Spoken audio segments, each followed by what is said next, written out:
CJ Stroud, his first career start, all he does is disappoint thousands of fans on social media and yet win the Big Ten Freshman of the Week.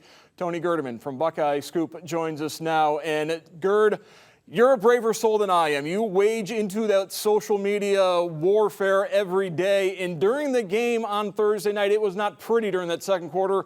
A lot of fans unhappy with CJ Stroud, but looking back, the performance wasn't as bad as it felt at the moment. Yeah, definitely. And I don't have to wade into anything. My phone is blowing up with text messages from people saying, what is this guy doing? But yeah, it was a heck of a turnaround. And I think it's totally understandable for there to be shaky moments. And, it took him a little while to get going and just have the confidence that a starting quarterback needs. And as Ryan Day, as you know, as he has said repeatedly, like until they do it in the game, you don't exactly know how players are going to react. And so this was his first time. It was on the road. It was at night against a conference opponent in the rain. There was everything going against him.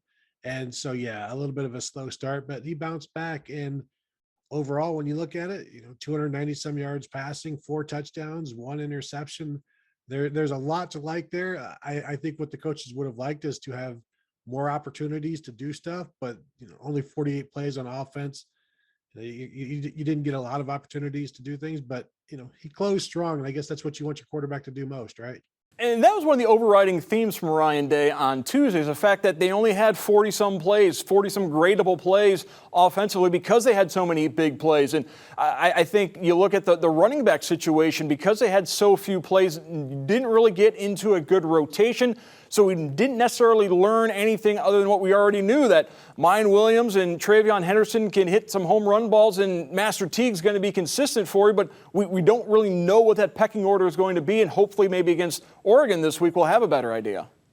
Yeah, and I think we will, because Ryan Day did say on Tuesday that they're probably going to start to shrink the rotations both on offense and defense, and running back in particular. But yeah, what does that mean? Because Mayan Williams was the leading ball carrier with just 9 rushes, and so you would expect to see that number up to maybe 15 or something like that. But who is the second guy? Is it Travion Henderson? And what does that second guy get? I think we all see the potential of Travion Henderson, the reliability of Master Teague, and that they know what they're going to get. I don't want to say the devil but is the devil against an Oregon, against a top tier opponent, what you're going to get from Master Teague. Is that better than the potential good or bad that comes from Travion Henderson? Or do you just continue to ride Mayan Williams until somebody stops him? Because at this point, nobody has, even though it's only been 1 game. But I know, talking to Tony Alford in the past, like, they want to see what Mayan Williams looks like after 15 carries, after 17 carries in that fourth quarter. Will we get to see that this week? I don't know. But, he needs more than 9 carries, and Travion Henderson needs more than 2 carries. And these guys need to, as big play as the receivers are, those 2 guys are right there as well in their own right, but they need more touches, and I think we'll see it this week. The one big run from Mayan Williams was a classic example of oh no, oh no, oh yes, oh yes. He ran the wrong way on that long touchdown play. Are they going to add that to the playbook now?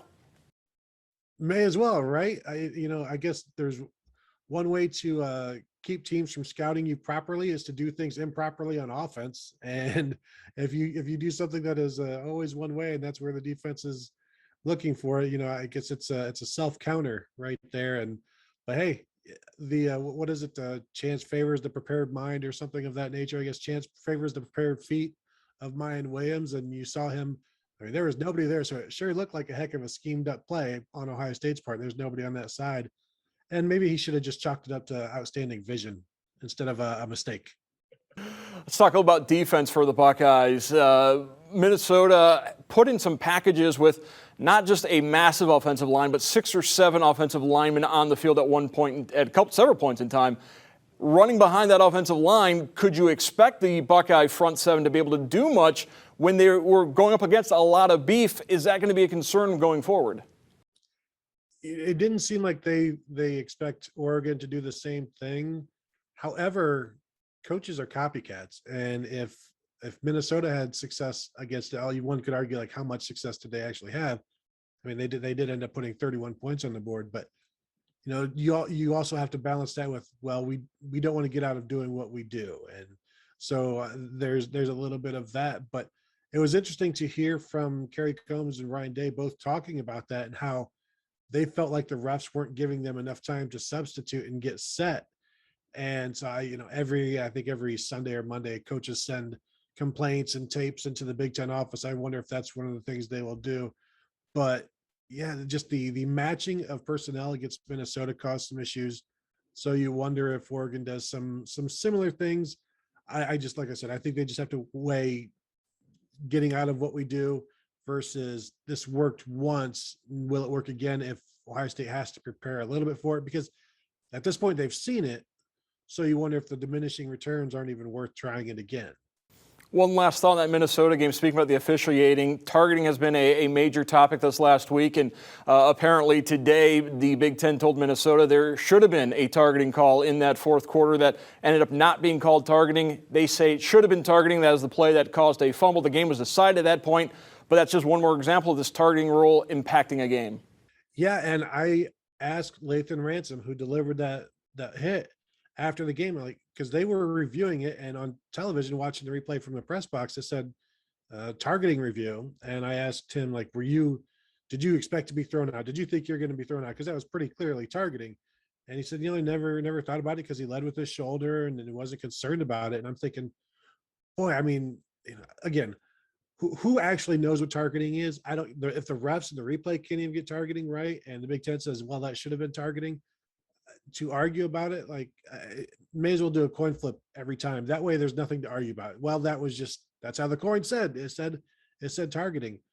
But that would have been bad because you would have been starting without maybe perhaps your two starting safeties against Oregon, because we don't know what's going on with Josh Proctor.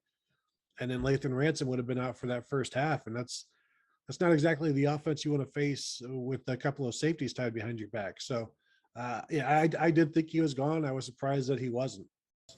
It's like that old Supreme Court ruling. I know what targeting is, but I don't know when I see it almost. Another big topic is the attendance. Ohio State coming out on Tuesday morning saying there's 10,000 tickets available. Now, there's probably some trepidation still because of COVID-19. There are still probably some folks who last year discovered it's just as easy to watch the game at home. And another factor, that noon start, but let's also face it, it's $160 to buy a ticket to go see the Bucks and the Ducks on Saturday. Yeah, it's $160 if you want to go alone. And don't forget about the $12 processing fees and the convenience fees, and then the $10 water on a hot Saturday afternoon, and the $20 parking, and it all just adds up and up. And then if then double it or triple it or quadruple it for however many people are going.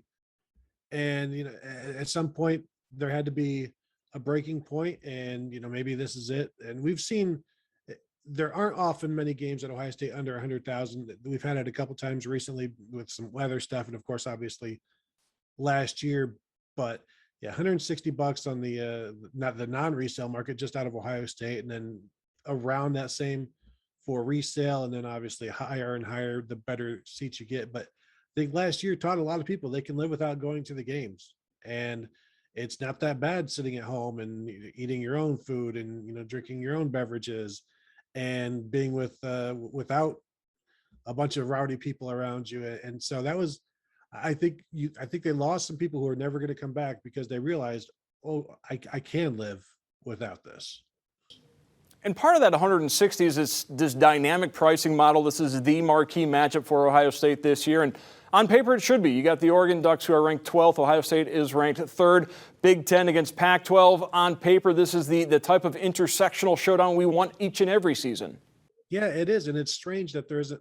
I mean, for so many reasons, this should be a sellout. It's the first game with fans since 2019.